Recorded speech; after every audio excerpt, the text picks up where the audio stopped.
Coming up tonight, convicted South Hill Rapist Kevin Coe moving back to Federal Way. Why the decision was made and the latest developments in the case. Downright beautiful weather for October continues the next few days before rain and mountain snow returns this weekend. Plus, why the developer of a new 2,800-unit housing development wants to make a change for more diverse housing.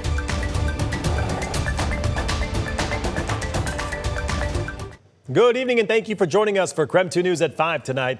I'm Mark Hanrahan. Today, Spokane Community-Oriented Policing Services, also known as COPS, is asking the community for funding and support to continue operations. The city of Spokane tells KREM 2 the city and COPS could not finalize a contract agreement back in July, ultimately ending the partnership. COPS says the city broke off negotiations.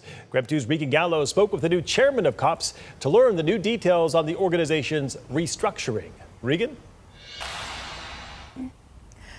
Well, cops say that since cutting ties with the city of Spokane, they remain active, but they're working off a bare bones budget. Now they're seeking community funding to ramp up staffing and operations. I see them and that new and they are our biggest supporters. We're open Monday through Saturday, 10 to 2, Wednesdays. Having some issues right there with Regan's microphone, so we'll move on in the meantime and talk weather with Chief Meteorologist Jeremy Legoo. Jeremy, just a beautiful day for the Inland Northwest for this time in October. Mark, you guys actually just caught me staring off into the distance because it is so gorgeous outside. Sun setting out to the west, a few high clouds up there in the atmosphere, and just birds enjoying the beautiful fall day. Temperatures hanging out pretty close to 60. They're not going to be there for long, so if you got to get out for a walk, remember do so. Sunset is a little after 5:40 tonight. We have beautiful fall colors across much of the region, and up in the mountains, they've already reached their peak. By this weekend, we have another round of rain and wind and mountain snow. We are going to actually lose a lot of the leaves. I hate to be the bearer of bad news, but that's just where we are in the season. Right now, pretty close to 60. It is about as beautiful as it gets for being this late in October. There's our storm sitting off the coast. That one brings us clouds on Thursday. It's actually one behind it that brings us our weekend change in the weather pattern. For now, we don't have much going on. A couple of clouds in the sky, and that means our temperatures are going to drop again tonight. Not that bad though. We're going to be in the mid-30s overnight, and by tomorrow afternoon, we climb back to near 60 degrees. 62 likely for us here in Spokane under mostly sunny skies.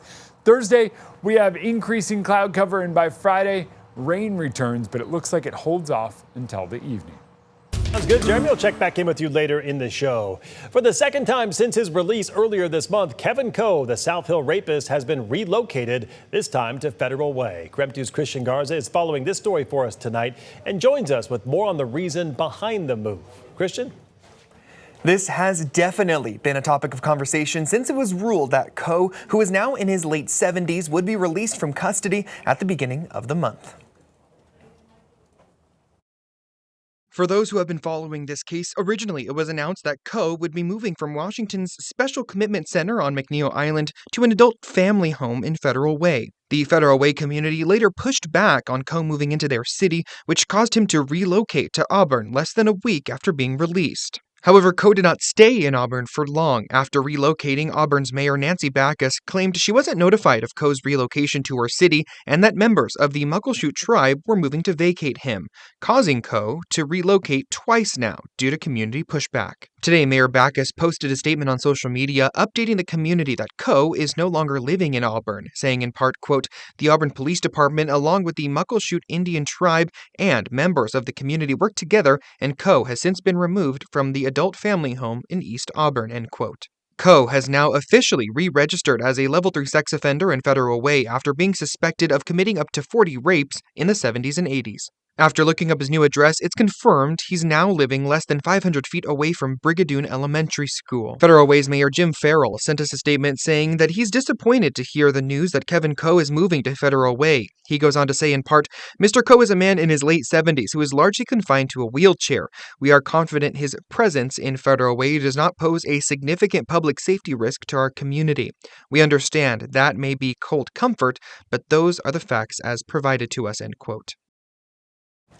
Now, we did reach out to the King County Sheriff's Office to see how Coe was allowed to move close to a school as a registered sex offender. A spokesperson for the Sheriff's Office says Coe has unconditional release per the courts, so he can live anywhere with no restrictions. In the newsroom, Christian Garza, KREM 2 News.